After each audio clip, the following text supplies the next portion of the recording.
Hey everyone, today on the podcast I am talking with Geoff Girvitz about Tiny Habits.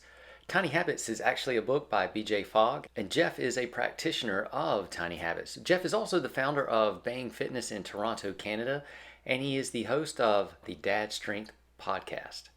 Anyway, Geoff is full of passion about building tiny habits and what they can do for you, and he's also got a great radio voice. You're going to love listening to Geoff talk about his experience with tiny habits and what they can do for you. Pull up a chair and buckle up. It's the Original Strength podcast. Appreciate Yeah. you doing this. Yeah, no, stoked to be on. I'm such a huge believer and proponent of tiny habits. I'm really happy to share this stuff. I think it's really powerful. Awesome. Well, I'm hoping, because I know, like, I only know about the habits I create for myself. I don't know anything about tiny habits. So I'm just hoping you can educate me and the listeners on the power of time, what tiny habits are, and the power behind them. Yeah, we'll talk through it. And I have a feeling if we look at what you do for yourself, and that's how BJ started too, was just self-experimentation. I'll bet we find a bunch of stuff that matches that framework. And maybe that's a good place to start. Awesome. Yeah, let's do it. Well, let's start. I think it's interesting. Let's talk about some of the habits you create for yourself. Okay. Yeah, walk me through it. All right. So daily, I have, everybody has rituals, I think.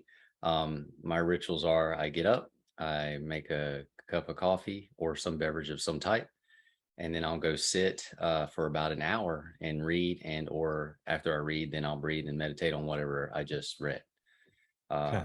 And then after that hour passes, I'll start doing my morning movement routine, where I'll roll around and rock around on the floor for about an hour. And that may or may not morph into some type of strength training somewhere in there. Hmm. And then if I do not have to teach classes that morning, I'll go run some sprints in the neighborhood. So every day starts out very, very similar to that. Yeah. And what we find when people are developing new habits, mornings are the best time to do it. It's the most stable part of your day. It is the least subject to chaos.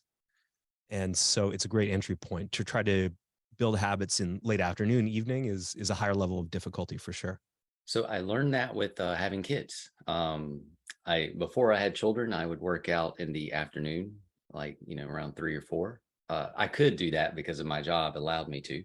Um, but when I had children, that was no longer the case. And I learned that 5 a.m. was the only time of the day that nobody needed anything from me, and it was safe.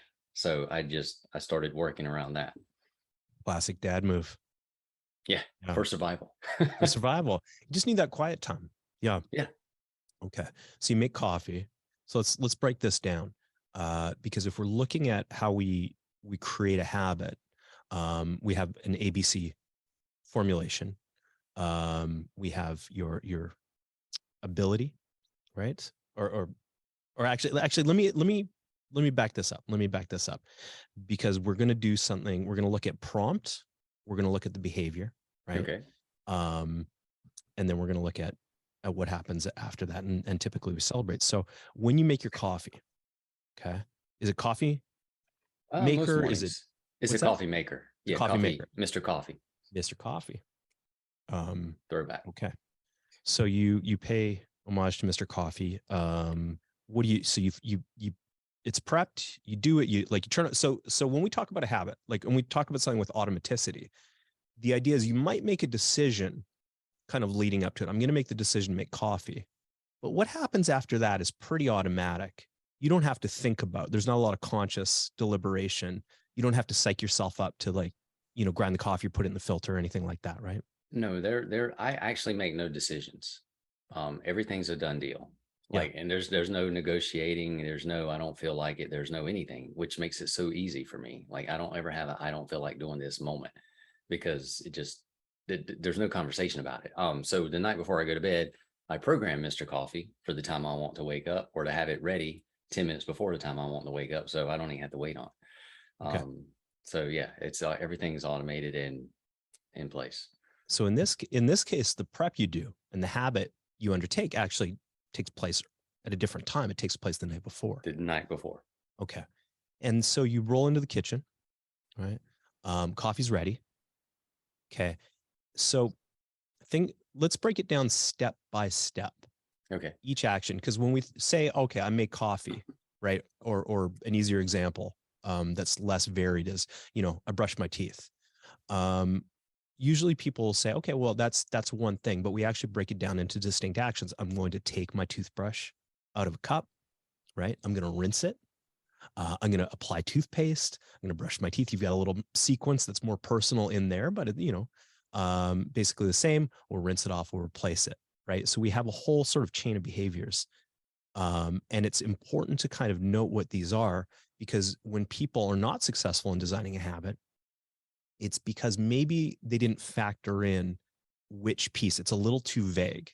And what we want to be is very, very clear. BJ Fogg would say, very crispy about what we're doing. So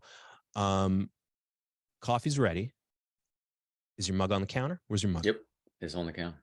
Everything's ready to go. So you're going to pour it. I walk in, I just pour it to the cup. Okay. Then what happens? What's the very next action? I walk to the couch, sit down, crisscross applesauce on top of the couch, and start sipping my coffee. Okay. So there's your prompt is, okay, you walk in and something preceded that, right? But you walked in the kitchen, saw the coffee, poured it, took the cup, and then you walk in the living room, take your position. So these are all distinct actions. And then in your case, now you mentioned you read. Mm-hmm. Where's the book? It's on the stand beside the couch. So you're a master of preloading everything. Yes. Yeah. So which is beautiful. So let's just say, for example, someone's listening and they're saying, okay, well, it's a beautiful habit, amazing morning habit. It's a great way to start the day. I want to do the same thing. The only difference, right, is books in another room. They've got their bookcase somewhere else. So it's not that it's not going to happen, but we've introduced an additional level of complexity, right? And so now you have to design, after I get my mug, right? I fill my mug up. I'm going to walk and get the book, and then I'm going to bring it over. So each layer of friction or each extra step can, like if you have a will to do this, I'm not saying any of this is difficult. It just adds a little bit of extra complexity. And we want this to be as simple as possible. And what you've described is the difference between a habit and a routine. Because a habit happens automatically. There's no sort of conscious deliberation. A routine, you might think about, I'm doing this, then I'm doing this. And they can be very similar from, the standpoint of an observer for on the outside looking in, watching your morning routine. It may be indistinguishable.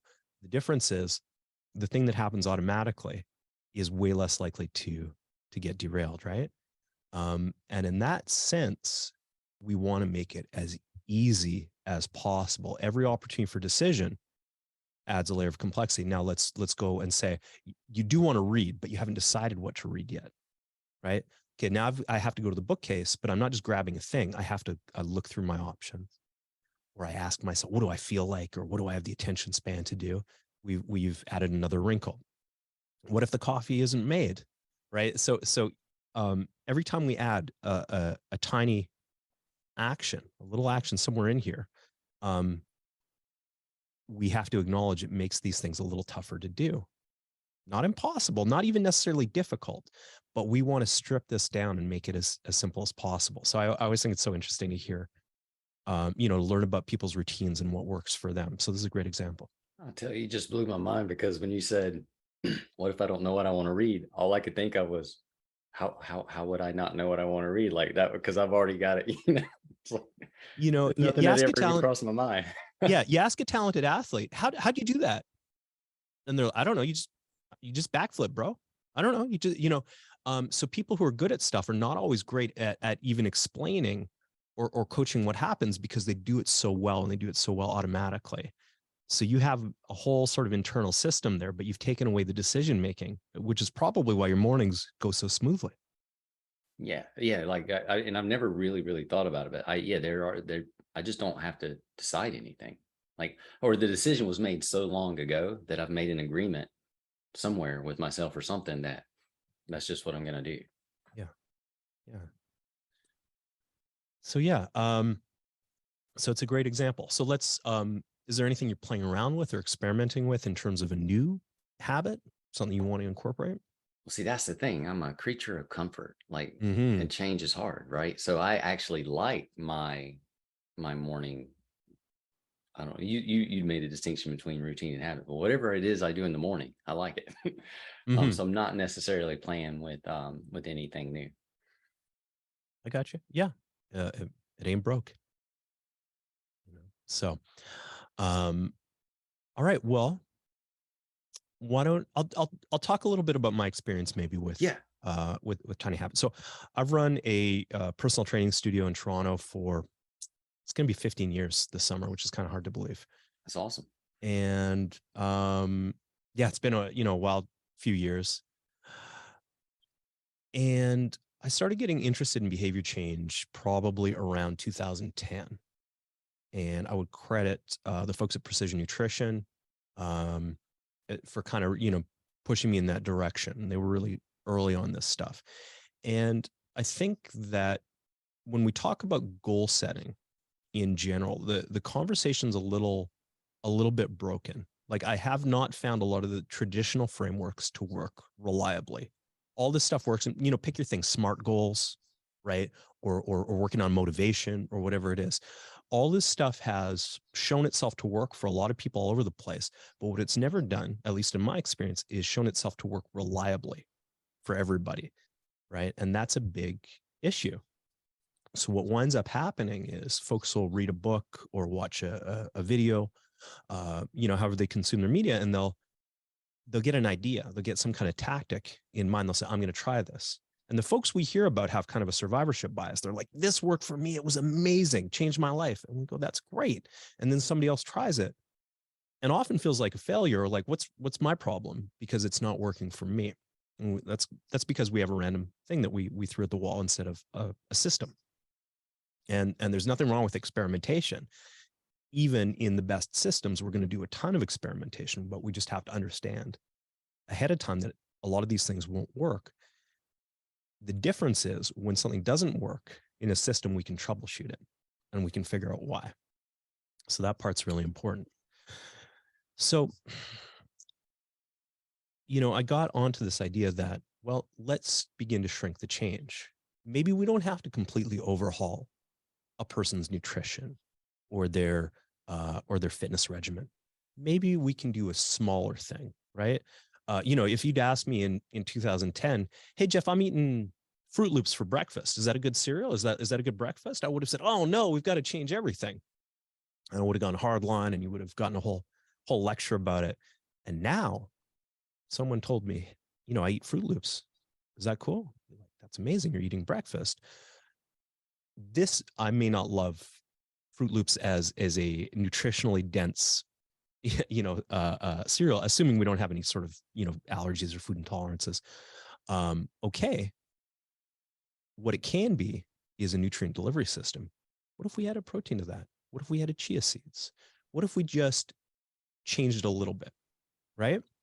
And it becomes, so we haven't created a miracle here, but it's not hard to add one of these things. And over time, we might find that breakfast transforms altogether. And at some point, the Fruit Loops come out and some other macro choice, and I don't mean macro in terms of macronutrients, but just kind of a larger nutritional block goes in. And all of a sudden, we've got this overhaul breakfast. So we might do this iteratively. And that has always felt pretty progressive to me. But even these talks I found just through time and experience and talking with a lot of people about a lot of, health, fitness, nutrition related things, I did not find these worked reliably. I began to just experiment with my own frameworks and figure out, and notice through experience what was working. And I think I have some facility for this. There's some things I get. I'm a very practical person. Like I'm an idealist, but that's tempered by being practical. It doesn't matter how great it is if it never leaves theory and enters our real lives, right? And so over time, I kind of figured some stuff out. And then Tiny Habits, the book, I'd heard of BJ Fogg, and I'd heard about a bit about his work at Stanford, but I don't get too excited about any of this stuff, right? Self-help often feels kind of like just Sisyphus pushing a boulder uphill, right? Like, when are we going to get there? His book came out in 2020, and I read it like I read all the other habit books, just to say, okay, I've got this. I'm not missing out on any part of the conversation. But I was like, man, like, everything I know to work, he has described beautifully. I would have been mad if I weren't so impressed, because all the stuff that I'd figured out, he had figured out and clarified and captured in language. And then I saw all these other things that I hadn't covered in my own experience. I saw them articulated well. And this really changed everything for me. And so, the mental shift that I went through was, again, if we talk about shrinking the change, generally one of two things happen. Either one, somebody listening will say, I don't want to do a little thing. I want to do a big thing. Okay. So that's a whole other discussion. So we'll come back. We'll circle back to that if we have, time to get into it. Otherwise, you say, hey, we should do something smaller. And people go, yeah, I get it. And I would say the same thing. I get it. And what I realized was, I started to sort of go through this thought experiment with myself and say, okay, what if I shrunk it down even further? Smaller than I think has utility, smaller than I've ever gone before. Let me just kind of think about that. And I felt myself going, okay, yeah, I get it. And at some point I felt my brain reflexively go, nope, no, that's useless. There's no point in doing that. That doesn't have value. And my whole career, I've learned to pay attention to those reflexive reactions. Anytime my brain goes, no, we can't do it, it won't work. I've learned that there's something there, and it means there's a place that I have to explore. In fact, probably a lot of my peers and colleagues have felt that same thing. And if I can go deeper on it, there's probably going to be some magic. So that's what I did. And in doing that, I think the first habit that I really worked on was breathing. All kinds of mindfulness practices that come back to breathing. It's not a shock. Now, like I said, this was the beginning of 2020. Guess what happened a few months later? Now, like, the early days of COVID seem kind of hard to remember. It's all a little bit fuzzy now.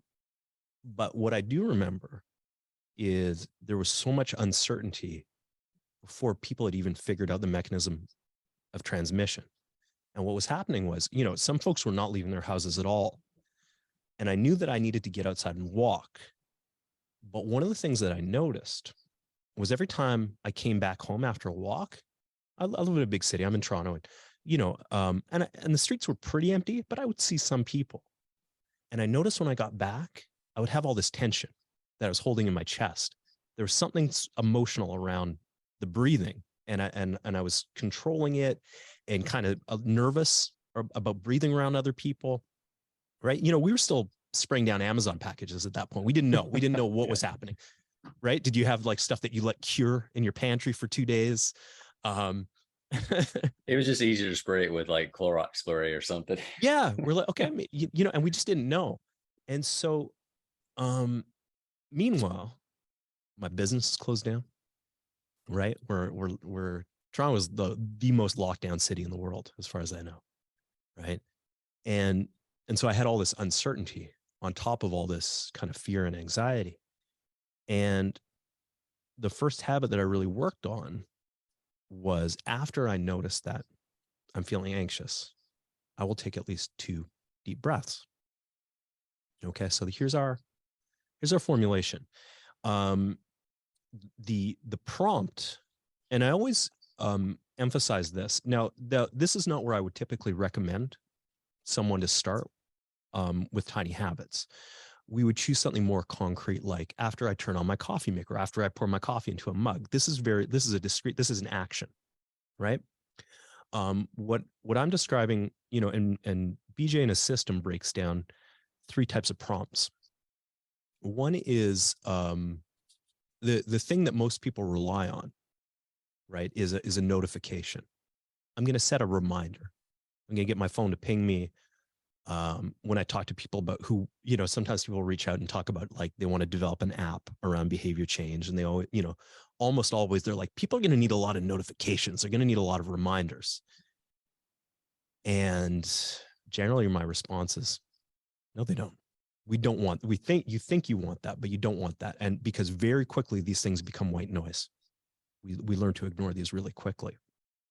So BJ usually teaches in this system an action prompt. So this, after I do this thing, okay, after I flush the toilet, after I wash my hands, after I turn on the coffee maker, right, after I lock my door, these are all really clear actions.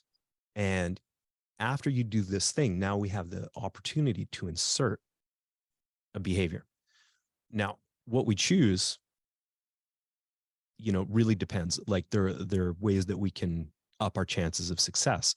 But the other type of prompt we can use is a person prompt, is something that happens inside of you.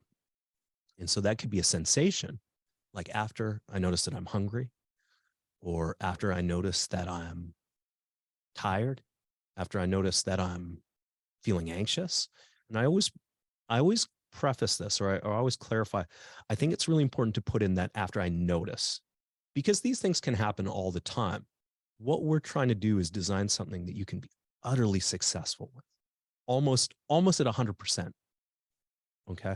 And so to do that, we have to choose a kind of language that allows us to do that. So if I haven't noticed, if I've been so busy, I don't know, I've just been in a massive negotiation, who knows? I'm not really thinking maybe about my body. But when I return to it and I notice, okay, now I notice I'm feeling hungry. So that's really important. So for me, after I notice that I'm feeling anxious, I will take at least 2 mindful breaths. This is a very tiny action, right? I would call it a meta habit, in the sense of you can put it anywhere. Most of this stuff is pretty context dependent. If you say, after I put down my book, right, and maybe we'll get into the specifics, I'll get on the floor and I'll start moving around. That works, but it doesn't work universal. You wouldn't do it maybe, I don't know, on a subway. You wouldn't do it. There's some places like you just would not. So you need a specific location, but you can always breathe. And I think that's why it was so useful to me. And I continue to do that.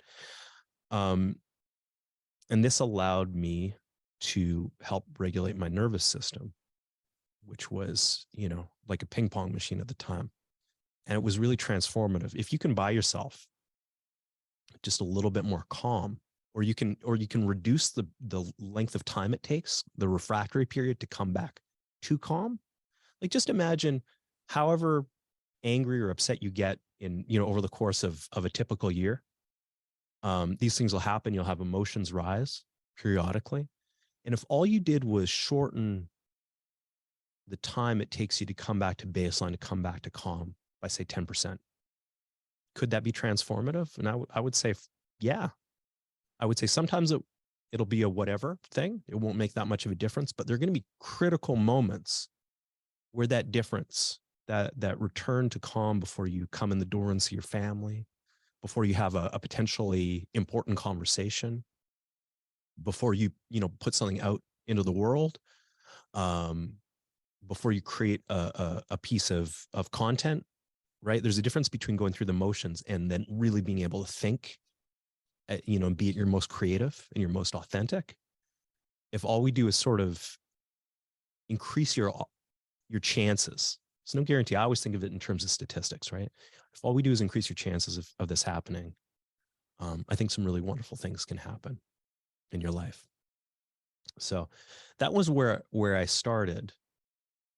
And, as I began to really dig into it, and then I wound up doing the coaching certification that year. Is like what I did on my COVID vacation. Wasn't going into work. So I really, threw my whole self into it and really tried to internalize all this work. And I would say philosophically, what's really interesting about the system is we so often try to motivate ourselves to do something we don't really want to do. We choose a really hard thing, right? And there's this sort of relationship between willpower and the difficulty of a task. The harder something is, the more motivation we need to do it. I don't think that's a controversial statement, right? And so normally what people do, and I see this all the time in the world of health and fitness, is they try to ramp up their motivation to do a really hard thing. But the other option, or one of the other options, is to make it easier, right? Is to move the goalposts. And I think this is useful in the sense of building confidence, because what if you gave yourself the opportunity to calibrate? Because what is confidence really? Actually, let me ask you that. I'm just kind of curious to hear your perspective. If I asked you to define confidence, how would you describe it?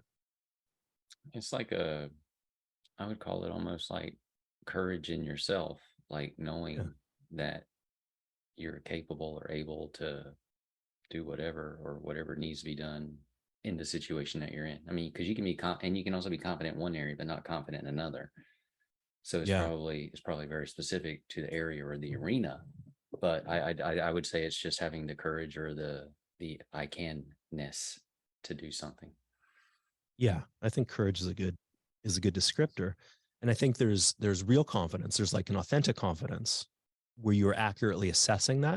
And then there's bravado, right? Where you're like, I could do that.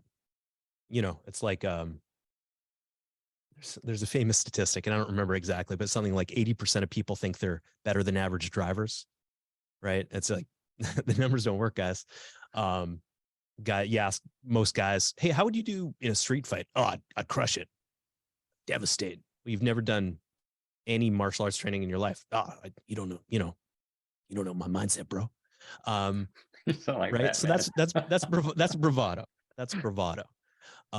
Confidence would come from having tested this stuff out repeatedly. And I would argue being able to really accurately predict, to be able to say, this is an unknown.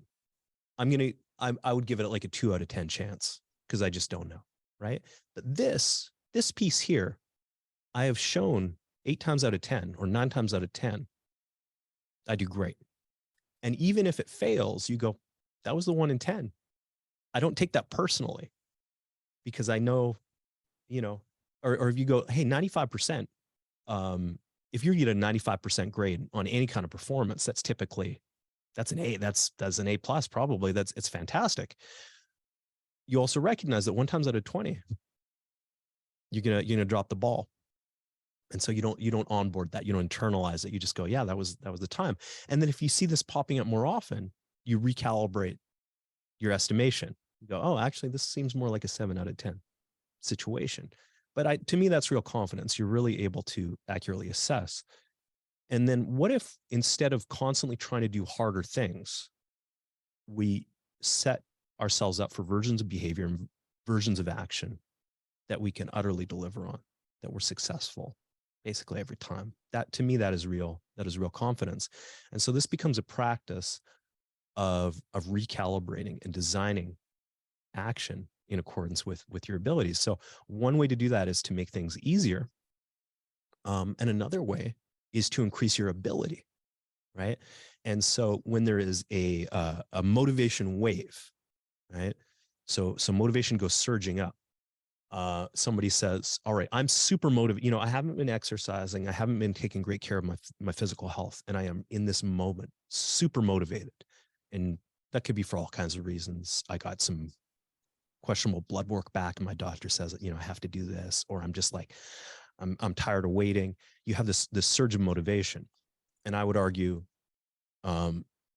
maybe the best use of that motivation wave is not to go just do one epic workout, because motivation is not a forever thing.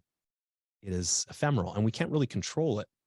And we don't set ourselves up for success when we do try to control it. And that's what I see all the time. And that's probably my major criticism when I watch how people doing it. So if you've ever, if you're listening, you've done this before, and in a moment of peak motivation, you've set yourself up to do something really hard, and then motivation has waned and it's fallen away. It's like, it's not your fault. You just didn't pick the right framework.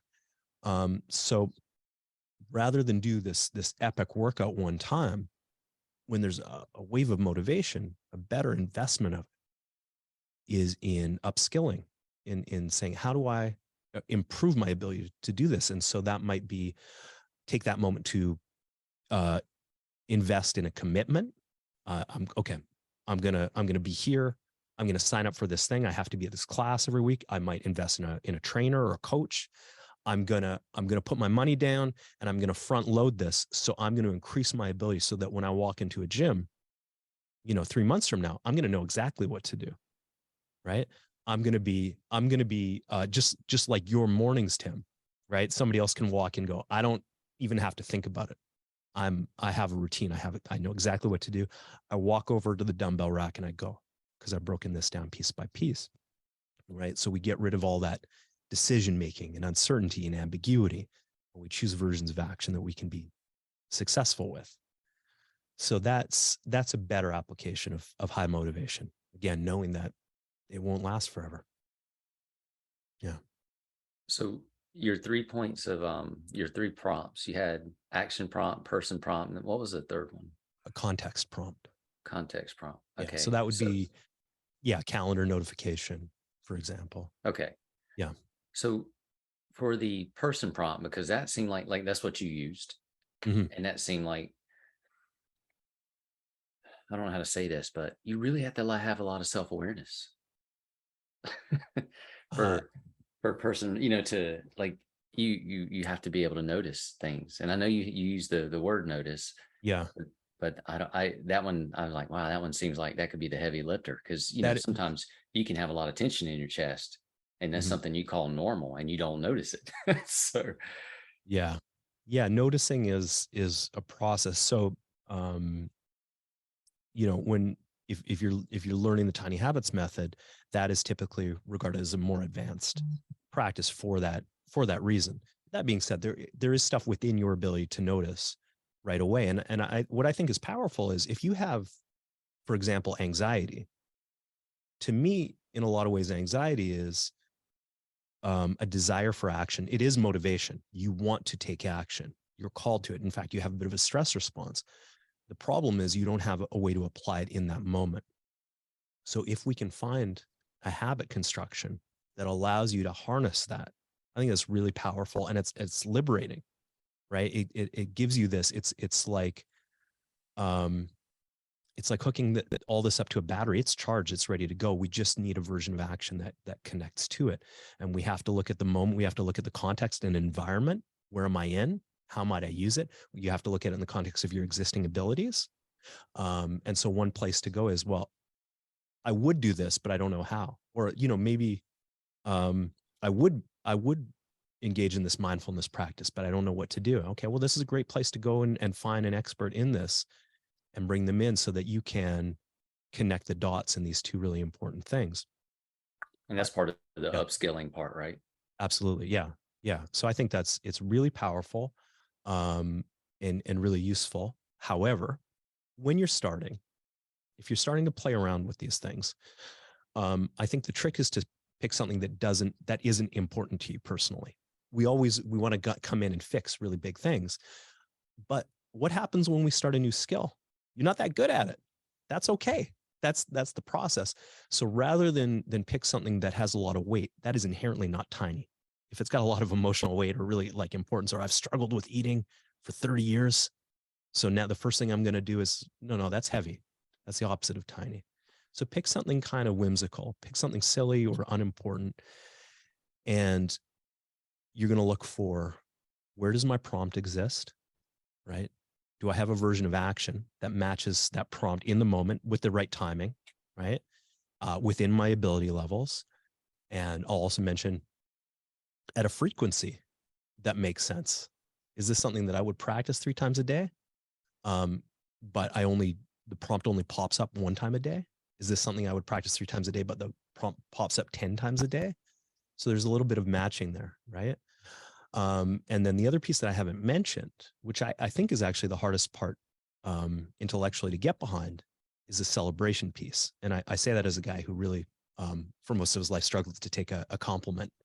For the the Stoic folks out there, it's kind of a tough sell to go, okay, after I do this thing, I'm going to celebrate. But it doesn't have to be Some people will, I don't know, high five someone or pump their fist or sing a song. And if that's your style and that feels, authentic and personal, by all means, I learned to smile, or I learned to affirm to myself, hey, this is a vote for the direction that I want to live my life. I'm just doing this because it's personally meaningful. Like for me, that's enough. I'm not doing any big things. But it is so important because a lot of this is rooted in, we could go back to sort of classical conditioning and just say, hey, I'm self-reinforcing. When we create positive emotion around this thing, it's like a little treasure trail, right? We're not gonna, I don't know. I don't think you white knuckle your way into happiness. It's not, I don't think you do stuff that sucks and sucks and sucks. And then one day, bam, oh, I'm super happy with the destination I arrived at. I think Typically not. yeah, not my experience. Right. So the path has to feel like the destination. And so if we find ways to indicate that we're on the right track, that can be really powerful. So we celebrate just to affirm, hey, I'm doing this thing. I'm doing this thing that I set out to do, or that is personally meaningful, or I'm successful with this. And I have to update some of my frameworks, and I have to update some of my beliefs, because it turns out I've repeatedly proved myself able to do this thing that I didn't used to be able to do, or at least believe myself able to do. So I think that's all really important. And that identity shift is one of the foundational pieces of behavior change, right? Yeah. So you get really granular or tiny to start the habits out. And you said maybe you don't go for something that's really important, or that there's a lot of emotional weight attached to it. Right. So you develop your habit skills on something smaller that's silly or unimportant first. Yeah. And I'm guessing once you graduate from doing it on the smaller stuff, you move to tackle the more important, weightier stuff. So can you speak to how important would patience be in developing the tiny habits and building them strong enough to be able to flow with them with momentum? I think the word patience doesn't come to mind so much as curiosity or even playfulness. Try a bunch of stuff, right? Just experiment. Know that a bunch of these things won't work, and that's okay. And you will be actually surprised. The things that totally make sense in your head may not work at all. And the things that seem like bizarre Hail Marys, right, turns out will work great. And you never know. And only by finding things that are successful and work for you reliably are you able to then start reverse engineering. So it's really tough to predict. And so I would say, come in with kind of an attitude of lightness and playfulness and experimentation, and just try things out. And the other thing is, that might not be intuitive, is after you find a version of action that is really easy, that you can do every time, you never move the goalposts. You don't raise the bar. That's, people kind of assume. So as an example, let's say you, after you pour your coffee, somebody might say, I'm just trying to get a little more movement in my life. So after I fill my mug with coffee, I will do at least 2 air squats, just as an example, right? So let's say you do that, and it's easy. It's not a big sell. Doesn't take, even if you're late, even if the whole house is in chaos and kids are late for school and there's a big work, you can still do 2 squats. So this is a version of action that is bulletproof. It can be successful in any kind of context. Now, if you have the time and the motivation, if you feel like doing more, you can do more. And usually we just start with stuff that we really want to do. That's the thing, right? We start with something we really want to do, and we start with something that we can be successful with. And if you feel like doing more, you feel like doing more, but you don't bump up the number. You don't go, after I, get my coffee, I'm going to do 30 squats. You always do 2. And then anything else is bonus. And you can celebrate that if you do wind up doing more. And in that place, you're always successful with it. And that's really important, because we just start. If you find something that is important to you, that has a personal value, all you have to do is put yourself in position, and you will find you want to. If there's a day that, for whatever reason, I don't feel like working out, all I have to do is go pick up a thing. I'll start playing around with it. I'll start moving it. And so that kind of thing happens. There's another version that I'll mention, before we wrap up here, and that is a starter step. And a starter step would be, so like for your, let's say you had all your morning routines, but you're not yet reading. You wanted to start reading a book. A tiny version of action would be, I'm going to open my book and I'm going to read at least 2 sentences. I'll celebrate that. And if I feel like reading more, I'll read more. If it is a book that is compelling to you and is interesting, right, you'll keep going. And I would say if you're never going beyond that, maybe you didn't pick the right book. But there's another way to do it, which is to just open the book. That's your starter step. If I want to drink more water, I'm just gonna fill the glass with water. That's it. That's all you have to do. Because your brain will connect the dots. It will connect you from point A to point B, because there's an underlying motivation there. You don't have to whip up. Rather than looking for ways to motivate yourself, what you're instead going to do is pay attention to your intrinsic motivation, what is lying inside of you and doesn't need any whipping up. It just exists at a low level. That's your most important stuff. And that will help you connect those dots. So a lot of times what you're successful with will actually be evidence of what your real motivations are, right? or maybe what your abilities are. Yeah. Do you have any, because you seem to be very good with statistics, like time frames for, like, and I guess it's probably person specific or situation specific, but like how long, and this is probably always the question you hear, how long does it take for habits to stick or to develop a habit or for them to take roots where you go on automatic pilot, whatever? I'm glad you asked. A lot of people will quote, there are a couple different statistics floating out there. And I still hear 3 weeks all the time. The truth is, if you get it right, it could be 2 or 3 days. It can be really fast. Positive emotion is incredible. And if you think about some of the things you do automatically, so here's an example. A friend's dog a couple weeks ago, somebody, fire truck going by, a friend's dog a couple of weeks ago found a discarded piece of pizza under a bush, right? What do you think happens every time they pass that bush? Dog's like, is there surprise pizza here today? It only had to happen once, right? So if you find something that has real value and brings you some joy, it can be surprising how quickly you assimilate it. And so a lot of times these things don't take long at all. So it's almost like, and I'm just guessing, like the positive weight of the emotion accompanied with the action kind of etches it a little bit better, deeper into your nervous system. Yeah, and I would say from personal experience, and there is some evidence on this to back this up, what is even faster than introducing a positive emotion is when you introduce a form of action that takes away discomfort or pain. So if you choose, and that's why I describe this as liberating, because if you have an anxiety or there's something you're not taking action on that's weighing on you, and you find like even a tiny version of action, forget about what the outcomes are and just think about it as an expression of what is important to you. The act of doing it is a relief and takes away that discomfort. And that's the stuff that tends to stick, right? Anybody, that makes a lot of sense. Right? We work with people all the time, and I know you've seen it too. Somebody comes in and they've got like a strange sort of compensation the way they move, and we go, what's going on? And it turns out like 4 years ago they injured themselves, and they started compensating. They started moving in a different way to accommodate that injury, which was probably exactly the right thing to do at the time, right? Because it relieved the pain. It helped them work around. And the funny thing is, this thing is stuck years after the injury is actually healed, and now we have to repattern, right? So these things happen fast. That's awesome. So for yourself, if you don't mind, where did the 2 breaths take you? Where does it take me? That's interesting. It takes me home. It takes Like you me started right that? into my body. Yeah. What No, what but I like do? yeah. Oh, So you started that in 2020.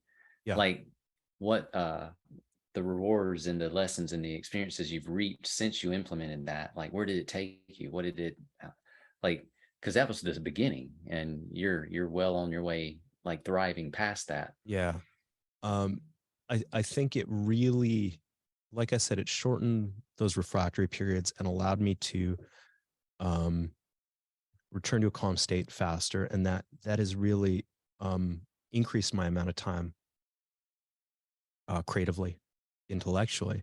But as somebody who has their whole life sucked at I've been trying to meditate since I was like a teenager, and I was never able to sit down and do that. But there's an integrity of practice too. You did a small thing, but you did it really well. You were just there for one breath or two breaths, right? That's it. That's the thing you can do. And even with a short attention span, you can be there. And sitting down for 20 minutes now in the morning is just one breath over and over again. And so I think that's one way. I hadn't thought about it until you asked me, but I think that's one way it scaled, but it was never out of that intention. And so it was like a phase shift in the sense of I didn't go, oh, sit for 1 minute, sit for 2 minutes and gently drop my practice. I maintained an integrity practice in a very small way until it just scaled seamlessly. And if you don't mind, is two breaths still your action prompt if you feel uneasy? I don't count it anymore, but I come down and really focus on one breath. And if I notice that I'm distracted, I repeat. And so sometimes it's one breath, sometimes it's 10. And until I come back to, and speaking as a guy with ADHD, we're attention, control of attention. It's not, we've got lots of attention, quiet as it's kept. It's just all over the place. So coming back to the main focus. And if I notice I'm drifting, I go to breath first, and then I go back. So sometimes there's a dance, but it takes away all the middle stuff, all the distracted thoughts. So that's how it's worked for me. Yeah. That's really cool. For people at home, is there like because I know you have all kinds of stories.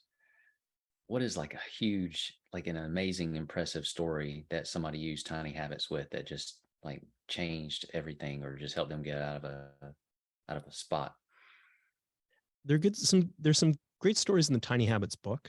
There's one really lovely one about a guy just who's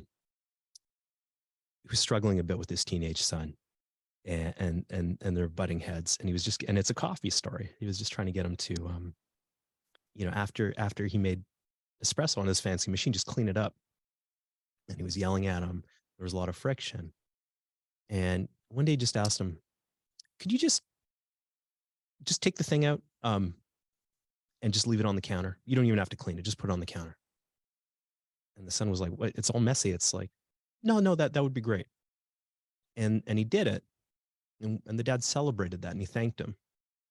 And I think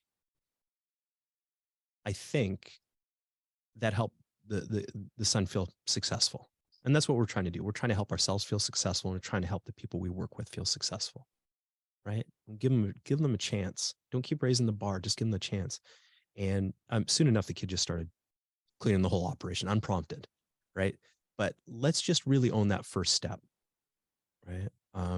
So I think these are kind of gentler, more subtle things, and I don't even like to draw attention to more dramatic outcomes because I'm fond of saying it's incremental until it's exponential.